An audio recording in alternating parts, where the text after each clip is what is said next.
Welcome to SVG-TV News for Saturday, August 27, 2016. I'm Sharon Garraway with the details. Former Ambassador to the United States, Kingsley Lane, is of the view that the opposition leader, Arnhem Eustace, has made a good move to switch allegiance from the Republic of China on Taiwan to the People's Republic of China. On the Global Highlights program, radio program on Nice Radio Today, Ambassador Lane gave an extensive historical review of the relationship between Taiwan and China and articulated that diplomatic allegiance between two countries should be symbiotic. We have made it clear to the Taiwanese that we are friends. We have demonstrated that friendship over the years. And one of the things that we wanted to demonstrate is that our friendship was not a gimme, gimme, gimme, gimme kind of stuff. It is unrealistic and untrue to regard our relationship with Taiwan or perhaps any other country as a one-way street where all we get in is gimme, gimme, and we don't give nothing in return. We have developed a number of commercial relationships, I know that from my involvement in various aspects of government, with the Republic of China and Taiwan in the area of fishing, in the area of agricultural cooperation, and in many other areas. The former ambassador further expounded that the New Democratic Party leader, Arnhem Eustace, made excellent pointers on why the switch was necessary, particularly as it relates to the economy. China, the People's Republic on China, is today one of the major economic players in the world. Not only economic, but also military. They are a world power, a regional power and a world power. And their financial power, under their system of, they have adopted a system of socialism with Chinese characteristics. And it is interesting what the Chinese have done. They have had, over the years, they have had a reputation for being very industrious. And what they have in China today is really state capitalism, where the state commands the heights of the economy and puts emphasis on the areas that are important to it. Member of Parliament for South Central Windward, Sabota Caesar, has announced plans to develop his constituency into a bustling tourist district. Caesar, at the closing ceremony at the Pan Against Crime program at the Chapman's Community Center yesterday, revealed for the first time that he was currently working on a project to have tourists visit the areas in his constituency to experience local cuisine and entertainment, among other things. We are going to transform the constituency of South Central Windward so that when we have the opening of the Argyle International Airport, you could drive through Chapman's and make a stop, whether it's here, whether it's in the square, or up by Brother Mackenzie.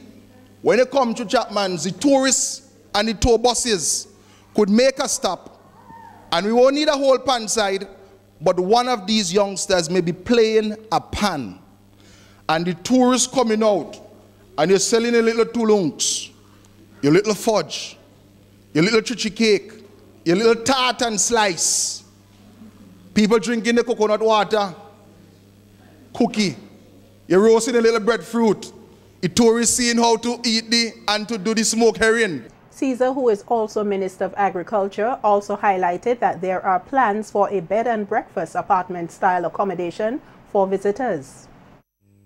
All those of us in South Central who have homes, we are going to put a machinery in place like you have never seen before. Persons are going to come to your house, house by house. You have 5 bedrooms. Your girlfriend probably will leave you, so you have an extra one.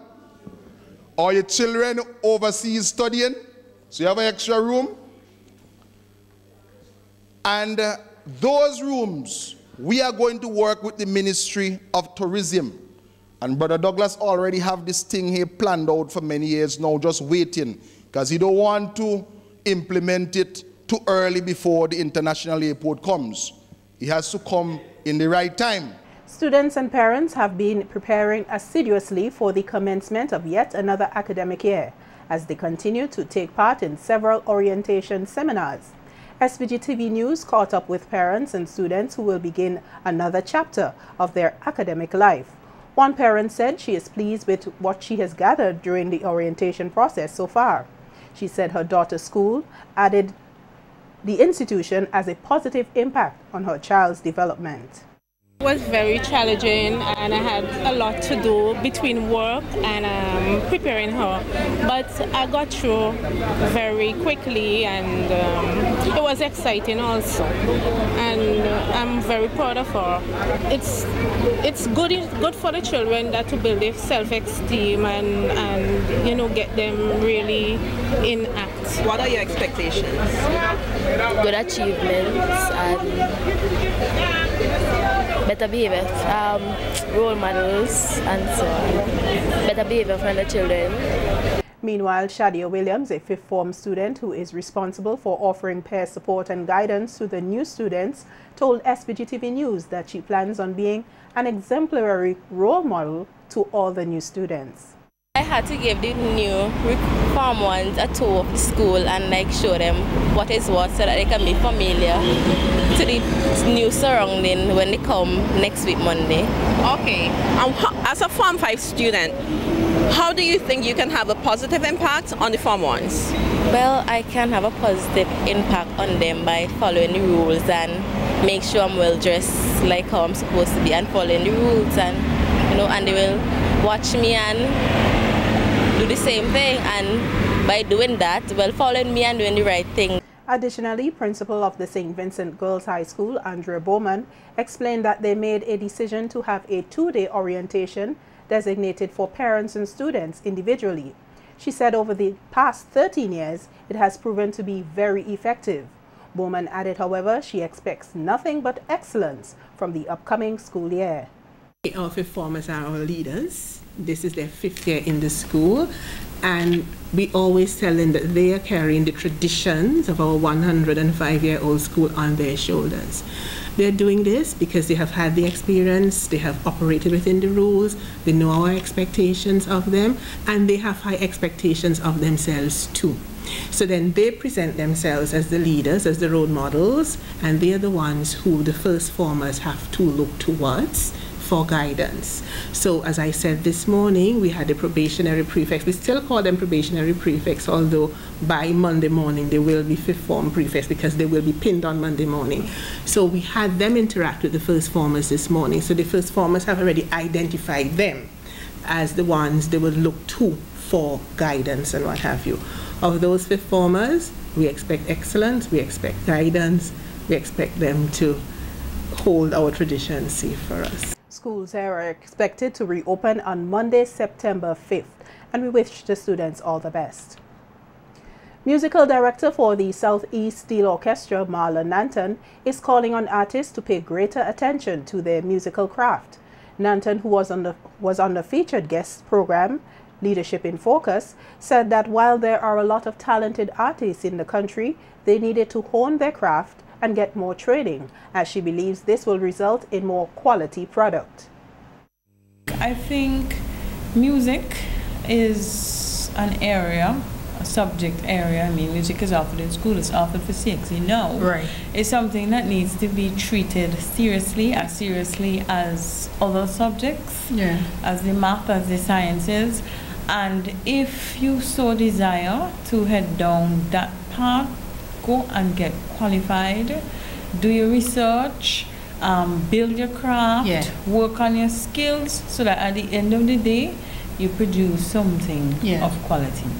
Nanton, who works at the media unit at the Ministry of Education, advised persons to not only be wishful in their aspirations, but to make an effort to ensure that their plans come into fruition. You have to plan and work towards achieving that goal.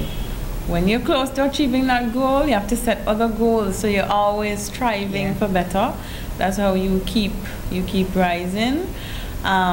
You know, it's important for young people, I believe, to get involved. Sometimes you get involved and you might find, well, you know, I don't fancy this too much. But at least you have that sort of exposure, you have the experience, and you could move on to new things. And one thing I've realized is that every experience counts. Even sometimes I've done things and I wonder, what's the purpose of this? I'm not interested. But then years down, I realized, you know, that happened to prepare me